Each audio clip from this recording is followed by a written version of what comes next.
Ladies and gentlemen, welcome back to the workshop. It is fantastic as ever to have you here, despite the fact that I'm 3/4 less smart, but especially because today is of course the last day you can get yourself your million subscriber limited edition t-shirts at the website alecsteelshop.com. We're of course working on a Viking sword, and when we left off on this project, I had scribed some scribe lines for us to work on grinding a fuller. So it's into the grinding room for us to potentially mess this up and grind in one long and hopefully straight fuller. Thank you for joining me, and I hope you enjoy.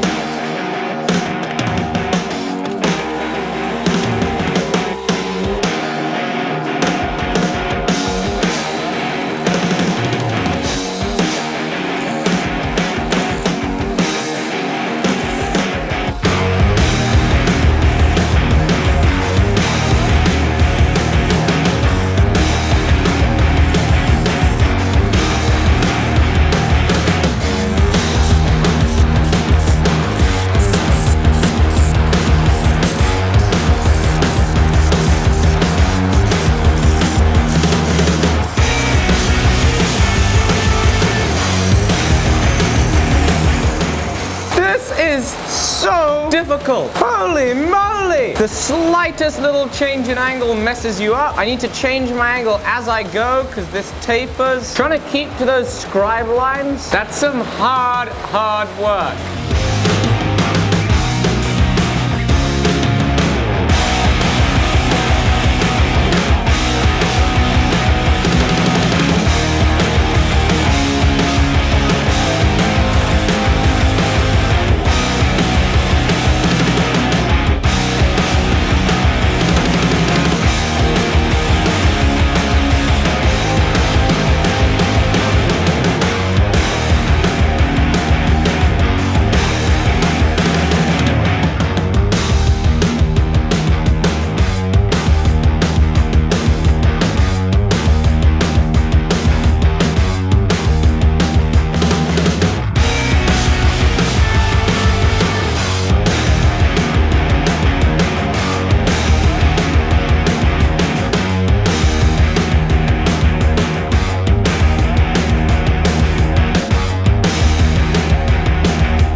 Is some patience really required rather urgently? I am exhausted. That is only a 60 grit finish. 60 grit, all the way down. It is astonishing just how much time that takes. So now it's off with the 60 and on with the 120.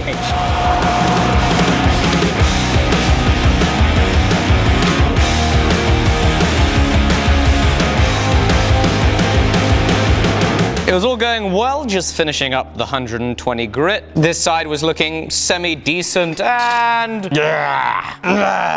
man, I messed up. I slipped, and I put a big old gouge in that. That is a big, unsightly gouge. Oh boy. I'm gonna take a little pause on the fuller. It's the next morning right now, and what I want to do is I want to practice some engraving. You remember, when I first started TIG welding, for a while I got in the habit of every day just doing a little bit, running a few beads on the old TIG machine, and it helped me get a lot better. It helped me be able to get to the point where it's like, okay, if I need to TIG weld something together, I can TIG weld it together pretty decently. I'd like to get to that point with engraving where, okay, I need to basically engrave a curve, at least it doesn't look like a curve with 490-degree angles. So here we go.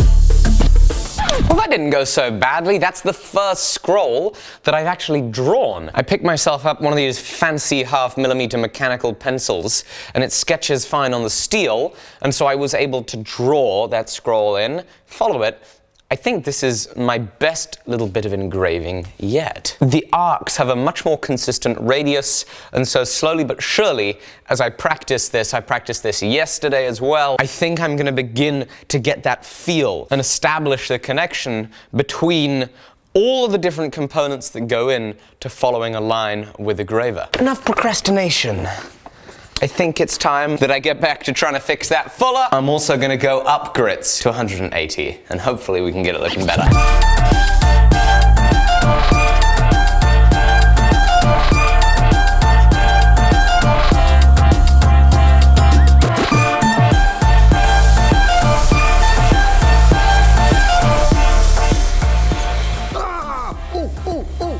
That is hot.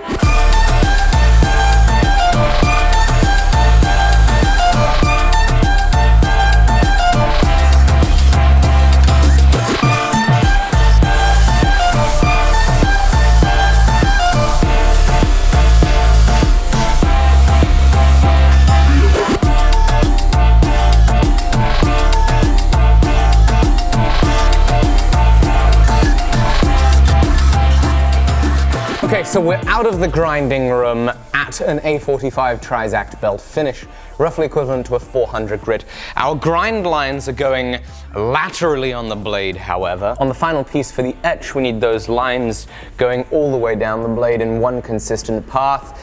And the other thing is that straight off the grinder, it's not the most neat thing in the world. There is some waviness to it and some inconsistency, and even though we don't have the edge made yet, I think it's a prudent idea for me to get this consistent by hand sanding so that as we grind our edge, we're grinding our edge to a straight and consistent and central fuller line. And so I'm going to cut up some sandpaper. This is 180 grit. We're going to hold it on this piece of Delrin plastic, which will hopefully be about the right size, and we will start the very fun process of hand sanding. Oh, this is going to be fun.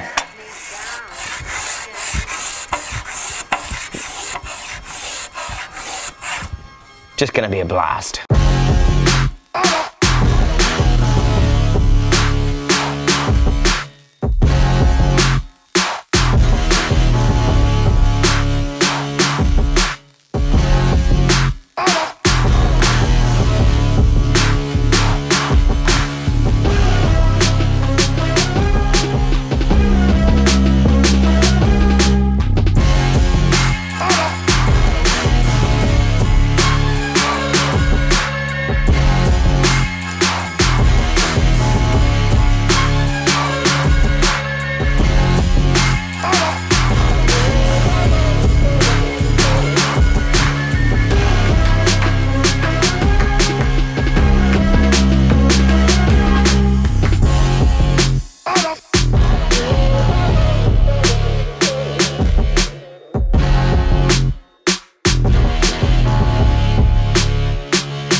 We've got it blue dichromed, scribed, so it is now time. Now that we have a fuller that's pretty nice, straight and consistent at 180 grit, and now that we have a reference to work to for our edge, we are gonna gently bring that edge down without, hopefully, compromising the material right at the transition between the fuller and here, because that is what dictates our distilled taper.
The bevels are roughed in, and what I'm trying to do is I'm trying to work the angle high up and aggressive and obtuse to be able to get the edge thickness down before we bring it in. And you can see here on this particular side right there, we have about 80 thousandths of an inch between the fuller and our grind line. That's where I want to end up on the 60 grit before we move along. So it's still got a good little ways to go on the 60 grit, but I wanted to take a second to have a look at the pattern. So without looking, I'm gonna flip it around and etch the back side too. I feel impatient. I want to see what it looks like because, okay, so lots of people have asked, why did you forge it so thick and have to waste all that material grinding it? I ground 2 kilos of material off this.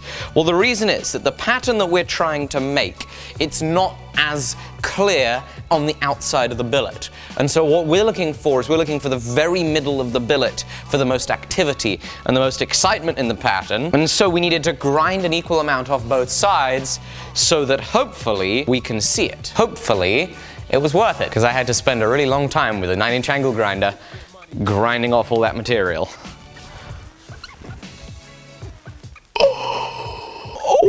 Oh my goodness.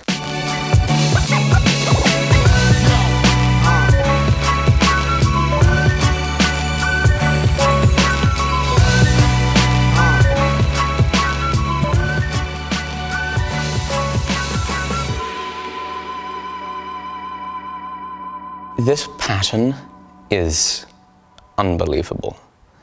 The activity that's going on there is out of this world, and it feels good that what I aimed for was this, and I have created it. Now, hopefully, as we go on in the project, as we do inlay in the components for the hilt, we keep doing this justice, and hopefully as I continue to grind this edge, we keep doing it justice. I'm looking forward to that. I'm looking forward to that challenge, and I can't wait to see you then. Please do go and grab yourself your 1,000,000 subscriber t-shirt, just like this. This is the one with forged on the sleeve. Today is the last day that they are available. They're limited edition. I'm very excited to be working towards the 2,000,000 subscriber t-shirt, but for now, go grab this one at alecsteelshop.com. I can't wait to see you tomorrow on the next episode. It's been a pleasure as always. Thank you. Bye-bye.